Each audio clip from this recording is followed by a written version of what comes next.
Welcome to Wednesday, the 10th of March, 2021. Well, the weather is certainly grabbing a lot of people's attention around here, as well it should be.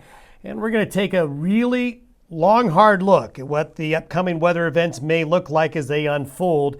Remind everybody here, it's Wednesday. The big storm that everyone's talking about is arriving in the Friday, Saturday, Sunday timeframe. So we've got some time here to sort out the details. So a lot could change between now and then, and we're going to examine some of those things. Now, one storm moves out and a new storm's coming.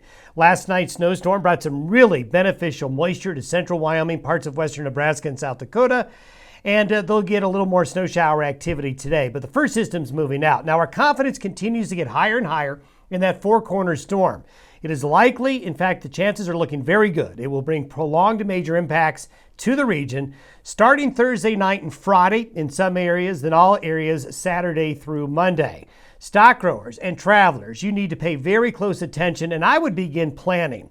Our confidence is at a high enough level right now that if you're planning on traveling between Thursday night and Monday, in this region, you're going to have some real problems, and it may become difficult, if not impossible. Stock growers in Wyoming, Colorado, Nebraska, Kansas, and parts of South Dakota, you need to start preparing for a prolonged winter storm as we get into the end of this week and the weekend. Now, the details and amounts still need to be sorted out. Placement of upper features and other features is extremely important. Now, I want to talk about what we need for a monster storm, and I'm going to present this information to you because there is some crazy stuff on social media right now, as well as even some major media outlets that are talking about 3 to 6 feet of snow for some parts of Wyoming, Colorado, and Nebraska with this storm. Is that a possibility? Well, it is, especially in foothill areas where the upslope could really be a factor. We've seen it before, but we aren't ready to start talking about those amounts yet. Now, what do you need for a storm? We're making a checklist here. To have a big monster spring storm, you have to have the following. Having cold air at the surface is really important because as these low pressure systems form, you need that mix of warmer, moist air and cold air to really get a low pressure system going. So we're going to be checking these off.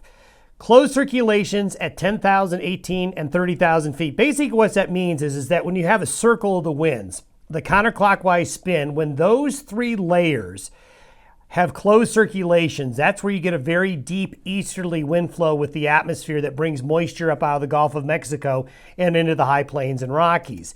You need the correct placement of upper level winds. They got to be just in the right place to bring lift to the atmosphere and help form that low pressure at the surface. You need a good supply of moisture. That moisture supply is critical because when these storms come off the west coast, they lose a lot of their moisture.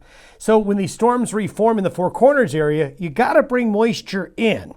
Also, they need to move slowly. If you're going to have a big monster high plains Rocky Mountain storm, you need a prolonged period of upslope weather conditions. And the position of features is critical. Where the upper level lows are, where those closed circulations are, where that 300 millibar or that jet stream wind is, all of these things really need to line up and be in place. And when we take a look at all of these things, we have the cold air at the surface. We're going to have this, we're going to have this, we're going to have this, and we're going to have this. The moisture supply is something that we can't quite have 100% confidence in, and this is why I'm really reluctant to do what other people are doing and saying that we're going to get feet of snow out of this because we've got to solve this issue. It certainly looks like the moisture is going to be there, but maybe not as much as the computer models are talking about. And I'll show you why I think that here in a minute. So here we are with today's upper level pattern. We've got the low off the California coast. This is the weather maker right here. Here's last night's system moving on out. By Saturday morning, here's the low. And what I'm showing you here are the winds and pressure systems at 18,000 feet or what we call 500 millibars.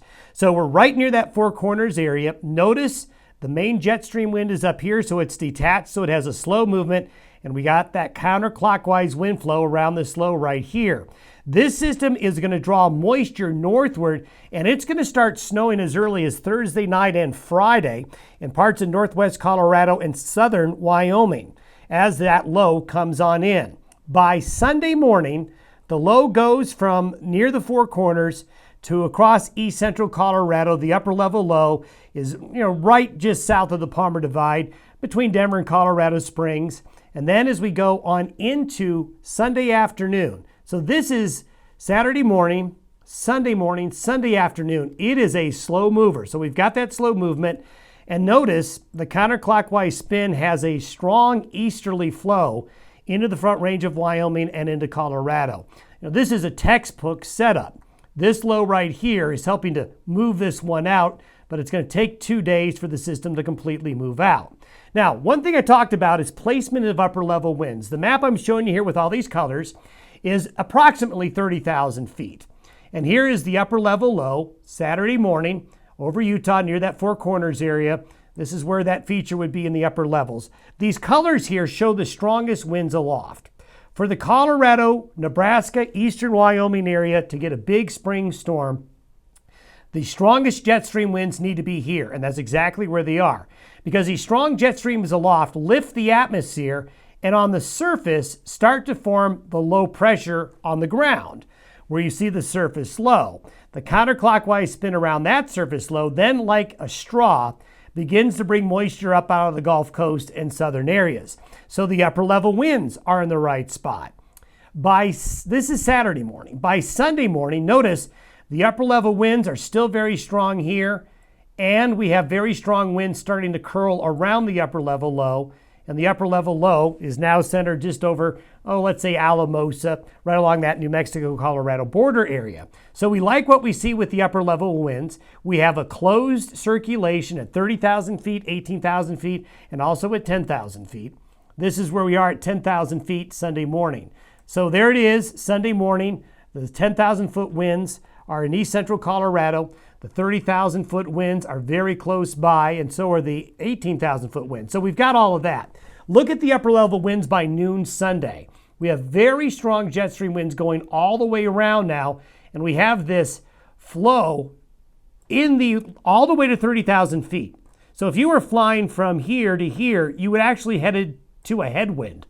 How often do you get a headwind from the east at 30,000 feet? Well, not often. So you're going to have a deep, really deep upslope pattern right here where the air is being forced off the high plains and into the region, and that Gulf of Mexico moisture feed is coming onto here. So we have a lot of the key ingredients for a monster storm. Now let's talk about the moisture, that question mark I put in there on this storm that we have to satisfy before we go too crazy with snow amounts. This is the pattern of moisture from the ground to about 5,000 feet. Now this is for noon Friday. Notice the green and the purple here. This is where the higher humidity air is that's available to be brought into the storm. Notice this is where the storm is going to be Friday. Notice there's not a lot of humidity there. So when these Pacific storms come in, they're a little moisture starved. So we've got to be able to combine this area moisture with this moisture as the storm comes together for everything to really come together. By Saturday morning, notice there is a flow of that moisture more to the north and west coming on into the area. So by Saturday morning, we have a fetch of subtropical, well, I don't call it subtropical, but more in the way of warmer, moist air from down here along the Gulf Coast, getting drawn into eastern Colorado, western Wyoming, and western Kansas and eastern Nebraska. So that's where the moisture is going to have to feed this storm. Now, this is where we're somewhat concerned, and this is why we're putting out some question marks on the snowfall forecasts that are so heavy right now. What is likely going to happen, and this happens in every spring storm, but what will happen is, as this low comes in, draws that Gulf of Mexico moisture up, you're going to get thunderstorms that develop in Kansas and Missouri and the Oklahoma and Texas panhandles. That happens usually with every March storm. But what will happen is that as these thunderstorms develop, it takes away moisture that can be brought back west. Basically, this is like a big tax. These thunderstorms form, and moisture that you thought was going to get drawn back into Colorado and Wyoming and Nebraska doesn't, at least not as much as you think it would. And if you look at the thunderstorm forecast, this is a forecast of lightning strikes from Saturday into Sunday morning. So the Gulf of Mexico moisture is going to get drawn into the storm. We're very confident of that. But we may see some of the moisture get stopped from coming westward from those thunderstorms. We've seen this happen before.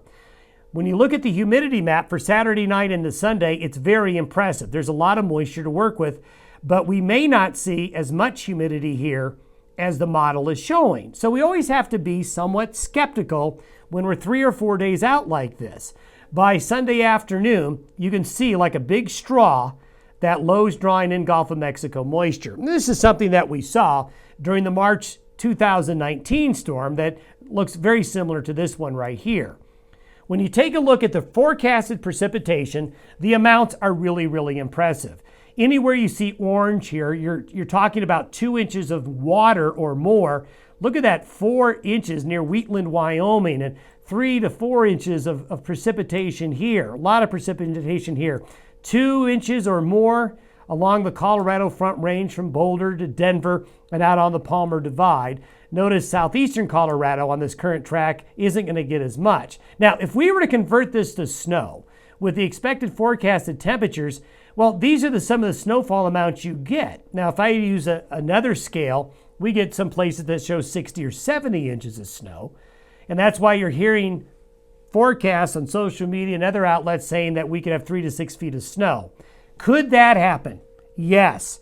But we've got to satisfy this moisture because we're just not convinced yet that those thunderstorms won't take some of it away. Now, I am not diminishing the storm. We're very confident this is going to be a very impactful major storm, but probably talking about 1 to 2 feet of snow, maybe 2.5 feet of snow, not 6. Now, as you get into the foothills, as you get into the areas west of I-25, from west of Denver to west of Cheyenne, west of Wheatland, west of Douglas, you can get some really big snow amounts in those foothill areas west of I-25, but those are foothill locations and not locations on the plains. So, the storm is on track. Stock growers and travelers, be prepared. We're going to spend some time tomorrow and Friday with the forecasted snow amounts to the best of our ability. We're going to see what that thunderstorm pattern is going to be like in the plain states to our east. For sure, we've got high travel and livestock impacts coming through Monday, and it's going to start Thursday night and Friday in some areas, lasting through Monday. Stock growers, for those of you who are going to be sheltering livestock, this is true for eastern Colorado, eastern Wyoming, western Nebraska, and western Kansas. We're going to have, at the beginning of this storm, strong east to southeast winds developing. This is going to be the case Friday into Saturday. Now, by late Saturday, midday Saturday into Saturday night, the winds are going to be coming from the east-northeast. And then on the back side of the storm, as we get into Saturday night late, into Sunday and Monday, winds are going to come in from the north-northwest. We feel that the strongest winds we're going to experience will be from the east, northeast, north, and then northwest. The strongest winds, and I think the real danger period for livestock interest is going to be in that late Saturday, overnight Saturday, Sunday time frame. So we've got a big storm on the way. We'll have more for you tomorrow. Thanks.